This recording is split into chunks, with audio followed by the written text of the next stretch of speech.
Pada 21 April 1980, seorang wanita bernama Rosie Ruiz, dia ini memenangkan lari maraton paling bergengsi di dunia, yaitu Boston Marathon. Ketika Rosie ini naik ke atas podium, para juri dan penonton ngerasa ada yang janggal. Rosie yang baru aja menyelesaikan lari sejauh 42 km, ini setara dengan lari dari Jakarta sampai Bogor ya guys. Dan Rosie ini finish di urutan pertama, mengalahkan para pelari dunia lainnya. Tapi anehnya, Rosie tuh kelihatan benar-benar bugar, rambutnya masih tertata rapi. Bahkan dia itu hampir gak berkeringat sama sekali. Dan ternyata ini adalah kebohongan terbesar dalam sejarah olahraga. Oke, malam ini kita akan bahas kisahnya Rosie Ruiz, seorang penipu maraton.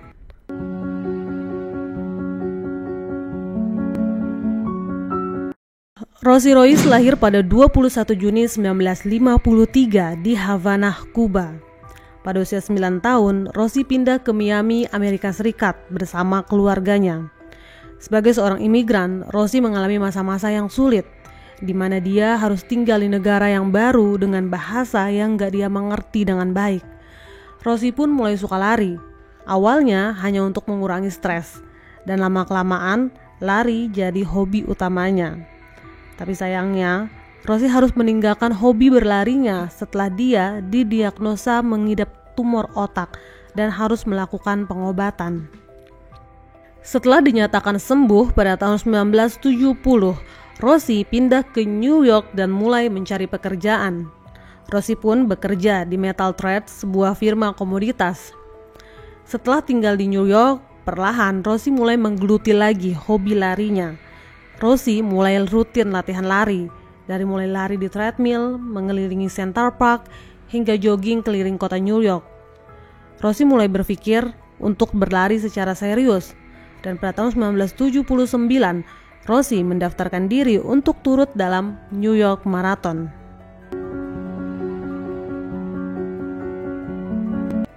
New York City Marathon adalah perlombaan lari jarak jauh tahunan yang diselenggarakan di New York City, Amerika Serikat sejak tahun 1970. Ini merupakan perlombaan maraton terbesar di dunia. Gak sembarang orang bisa berpartisipasi dalam New York Marathon karena jarak larinya yang panjang, yaitu 42 km dengan medan yang cukup berat. Para pelari ini harus mempersiapkan diri secara serius, mulai dari latihan lari minimal 1 tahun sebelumnya dan didampingi pelatih. Mereka juga harus biasa berlari dengan nyaman minimal 20-40 km per minggu dan terbiasa berlari menanjak. Meskipun Rosie Ruiz adalah pelari yang baik, sayangnya Rosie ini gak pernah berlatih secara serius, sehingga dia pun gak siap menghadapi New York Marathon. Pada 21 Oktober 1979, Rosie Ruiz mengikuti New York Marathon pertamanya bersama 11.000 pelari lainnya dan disaksikan 2,5 juta penonton di sepanjang kota New York. Rosie berhasil menyelesaikan 12 km pertama dengan baik, tapi trek larinya ini masih sangat jauh. Inilah yang membuat maraton jadi sangat sulit. Pelari harus punya stamina yang luar biasa supaya bisa terus berlari selama berjam-jam. Saat sampai di 16 km, Rosie mulai kelelahan. Dia bahkan udah gak bisa lagi berlari. Rosie memang gak punya persiapan yang baik, staminanya gak cukup untuk maraton. Tapi Rosie tuh gak mau menyerah, dia tetap bertekad untuk sampai ke garis finish. Rosie pun memilih jalan pintas. Rosie pun mulai melipir dari trek lari dan berjalan menuju stasiun kereta bawah tanah terdekat. Dia memutuskan menuju finish line yang ada di kota Manhattan tanpa berlari melainkan naik kereta bawah tanah. Hari itu ada 11.000 peserta New York Marathon dan tersebar di berbagai penjuru kota New York. Jadi Rosie ngerasa keberadaannya di kereta nggak akan terlalu mencolok, jadi dia nggak perlu terlalu bersembunyi. Di kereta pun Rosie ketemu dengan pelari lainnya, karena hari itu memang hal yang wajar ketemu dengan pelari di mana-mana. Rosie bahkan sempat ngobrol dengan seorang fotografer bernama Susan Morrow yang juga dalam perjalanan menuju finish line. Rosie bilang dia cedera, pergelangan kakinya terkilir dan gak bisa lanjut lari. Tapi dia ini mau melihat para pelari lain yang sampai ke garis finish. Makanya dia menuju kota Manhattan. Sesampainya di kota Manhattan, Rosie langsung menuju ke Central Park yang merupakan finish line. Diam-diam, Rosie Ruiz masuk ke barisan penonton, melipir perlahan dan masuk ke dalam trek lari, lalu bergabung dengan pelari lainnya di garis finish. Setelah itu, Rosie menghampiri tim medis dan ngaku kalau dia adalah peserta yang cedera. Lalu Rosie dibawa ke tenda medis. Rosie juga bilang ke panitia kalau dia ini sudah menyelesaikan lari maratonnya. Di tahun itu, pemeriksaan peserta lari maraton belum ketat. Peserta belum dilengkapi dengan chip pelacak. Akhirnya, panitia pun percaya. Rosie pun dinyatakan finish di urutan ke-11 ranking wanita dengan catatan waktu 2 jam 56 menit dan 29 detik. Dengan capaian ini, Rosie Ruiz pun dinyatakan berhak buat ikut Boston Marathon, perlombaan lari paling tua di dunia. Orang-orang yang kenal Rosie bangga banget dengan pencapaiannya di New York Marathon. Teman-temannya yang emang udah tahu kalau dari remaja Rosie ini suka banget lari. Mereka tetap terkagum-kagum dengan pencapaian Rosie yang berhasil finish di urutan 11 untuk maraton pertamanya, terlebih di ajang sebesar New York Marathon. Semua pujian ini bikin Rosie bahagia sekaligus ketakutan. Rosie pun bertekad untuk kembali perform dengan baik di Boston Marathon. Dan kali ini dia mau berlatih secara serius. Sayangnya rekornya di New York Marathon sungguh luar biasa. Udah layaknya atlet ternama yang berlatih selama bertahun-tahun. Boston Marathon ini hanya tinggal 6 bulan lagi. Dengan waktu latihan yang pendek, Rosie sadar betul sekeras apapun dia berlatih, dia gak akan bisa menyamai rekornya sendiri di New York Marathon.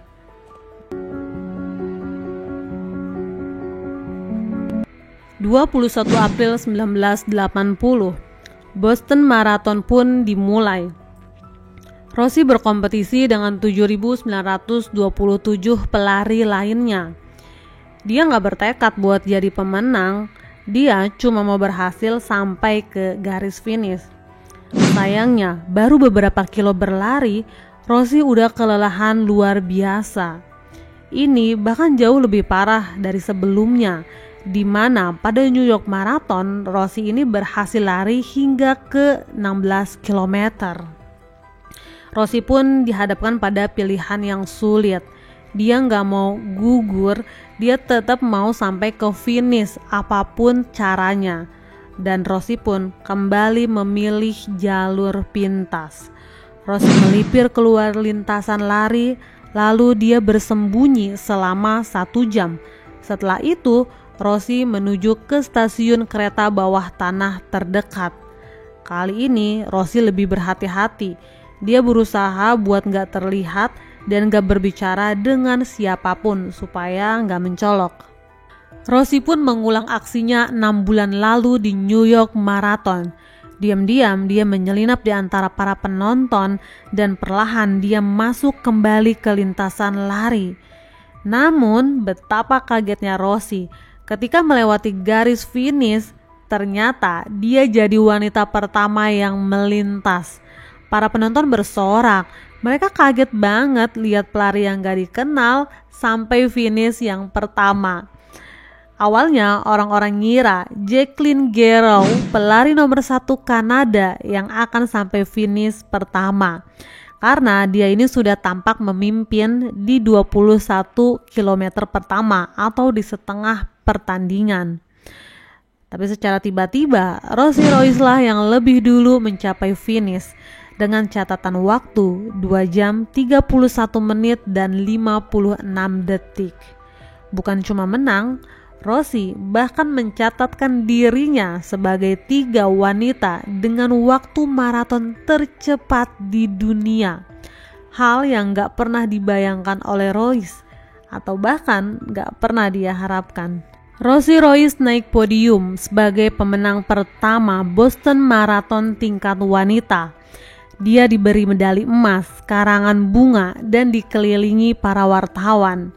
Disinilah keanehan mulai tampak. Para juri dan juga penonton heran ngelihat Rossi tampak bugar dengan rambut yang tertata rapi dan nyaris gak berkeringat sama sekali. Padahal dia ini baru aja lari sejauh 42 km. Para pelari tingkat dunia yang juga berpartisipasi dalam Boston Marathon mulai mengamati. Menurut mereka, tubuh Rossi juga nggak sama sekali terlihat sebagai pelari profesional yang biasanya memiliki bentuk betis yang khas seperti kencang ke atas. Rossi juga mengenakan baju berlengan yang nggak pernah dilakukan oleh pelari profesional lainnya saat maraton, karena biasanya mengenakan baju tanpa lengan. Para pelari tingkat dunia atau yang berada di urutan 10 teratas pun gak ada satupun yang mengenal Rossi. Awalnya mereka mengira Rossi adalah pelari pendatang baru. Kejanggalan semakin terlihat ketika Rossi turun dari podium dan diwawancara oleh salah satu stasiun TV. Ketika itu, Catherine Switzer, seorang wartawan yang dulunya juga merupakan pelari, dia itu nanya tentang interval yang dilakukan oleh Rossi sampai dia bisa berlari 20 menit lebih cepat dari catatan terakhir dia lari, yaitu di New York Marathon. Rossi, dia malah kebingungan. Dia bilang dia nggak tahu apa itu interval.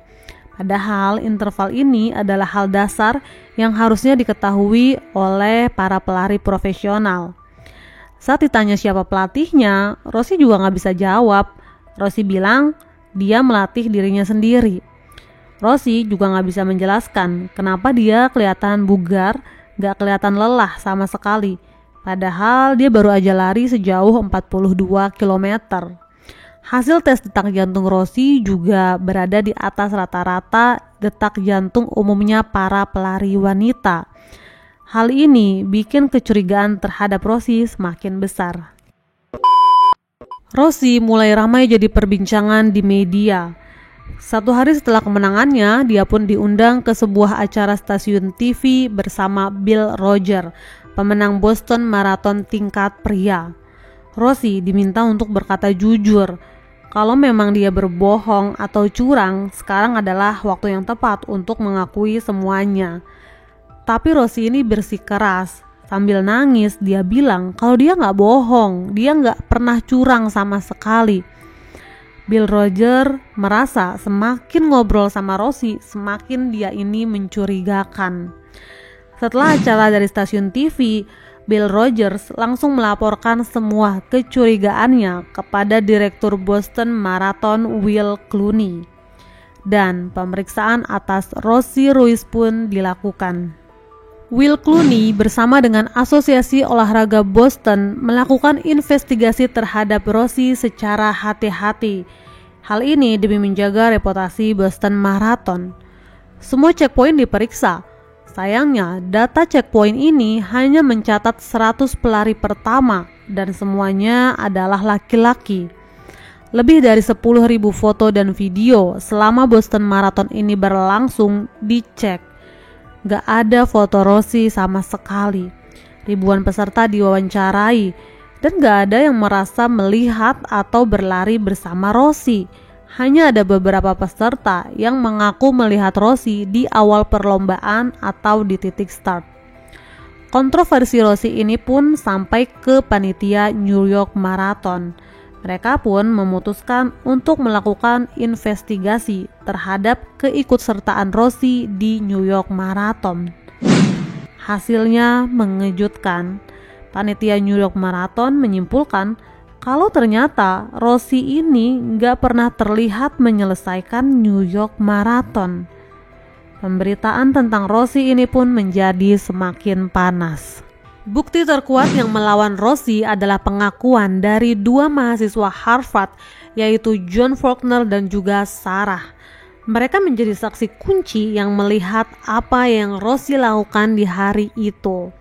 Mereka bilang di hari itu mereka lihat ada seorang perempuan yang keluar dari kerumunan penonton lalu merangsek masuk ke lintasan lari dan bergabung dengan pelari lainnya menuju ke garis finish. Awalnya John dan juga Sarah ngira perempuan ini cuman kayak orang aneh yang mau ikut-ikutan lari aja ke garis finish. Tapi keesokan harinya ramai pemberitaan mengenai kontroversi pemenang Boston Marathon Rossi Royce, dan ternyata perempuan tersebut adalah orang yang mereka lihat keluar dari kerumunan penonton dan masuk ke lintasan lari. Setelah pengakuan dari John dan juga Sarah, ada pengakuan lain dari seorang fotografer lepas bernama Susan Morrow. Dia bilang kalau di hari penyelenggaraan New York Marathon pada tahun 1979, dia ketemu dengan Rossi di dalam kereta bawah tanah. Bahkan mereka tuh ngobrol. Rossi bilang kalau kakinya itu cedera sampai dia nggak bisa lari lagi. Makanya dia naik kereta buat menuju ke Manhattan karena dia mau ngelihat pelari lainnya yang sampai ke garis finish. Setelah semua bukti dan juga keterangan dari Susan Morrow, akhirnya panitia New York Marathon secara resmi mendiskualifikasi Rossi Royce dari keikutsertaannya di New York Marathon, dan secara otomatis membuat Rossi terdiskualifikasi dari Boston Marathon. Jacqueline Garrow yang awalnya ada di urutan kedua dinyatakan sebagai pemenang Boston Marathon tahun 1980. Meski begitu, Rossi tetap menyangkal semuanya. Dia bilang kemenangannya itu legal dan dia nggak pernah curang. Rossi pun bikin konferensi pers yang menyangkal semua tuduhan yang dialamatkan kepada dirinya. Inti dari konferensi pers ini ada 3 ya guys. Pertama, Rossi bilang kenapa orang-orang tuh gak kenal sama dia, karena dia adalah pendatang baru di dunia maraton dan dia punya caranya sendiri buat jadi seorang pelari. Kedua, kenapa dia tuh gak tampak di banyak foto bahkan di semua checkpoint, karena orang-orang tuh salah mengira dia sebagai laki-laki. Rossi itu kan memang punya potongan rambut yang pendek, jadi sekilas dia tuh kelihatan kayak laki-laki. Nah yang ketiga, Rossi bilang pihak organizer itu memang sengaja bikin kemenangannya dia seakan-akan kayak tindak kecurangan, karena mereka tuh mau pemenang dari Boston Marathon adalah pelari yang sudah terkenal, bukan pelari pendatang baru kayak Rossi. Rossi bahkan mengklaim dia adalah korban dari kejahatan media dan juga pihak organizer serta prasangka buruk masyarakat. Rossi bahkan menolak mengembalikan medali emasnya guys. Dia gak mau tuh ya dipulangin. Nah setelah semua keributan ini, pihak media pun menantang Rossi nih buat ikut lagi Boston Marathon di tahun berikutnya. Tapi sayangnya Rossi gak pernah mau. 2 tahun setelah kejadian Boston Marathon, nama Rossi Royce kembali jadi perbincangan ya guys, karena dia ini diamankan pihak kepolisian setelah dilaporkan oleh tempat dia bekerja. Rossi ini kedapatan menggelapkan uang perusahaan sebesar $60.000 Amerika. Tapi Rossi itu dibebaskan karena dia bersedia mengganti kerugian perusahaan. Berselang 1 tahun, Rossi kembali berurusan dengan pihak keamanan. Kali ini dia ditangkap karena kedapatan menjual obat-obatan terlarang. Dan di tahun 2019 Rossi pun tutup usia karena penyakit kanker. Dan nama Rosie Royce ini terus dikenang sebagai penipu maraton terbesar di dunia. Oke guys, itulah cerita kita malam ini. Semoga ada manfaat yang bisa diambil. Sampai ketemu di cerita-cerita aku selanjutnya. Dan bye-bye.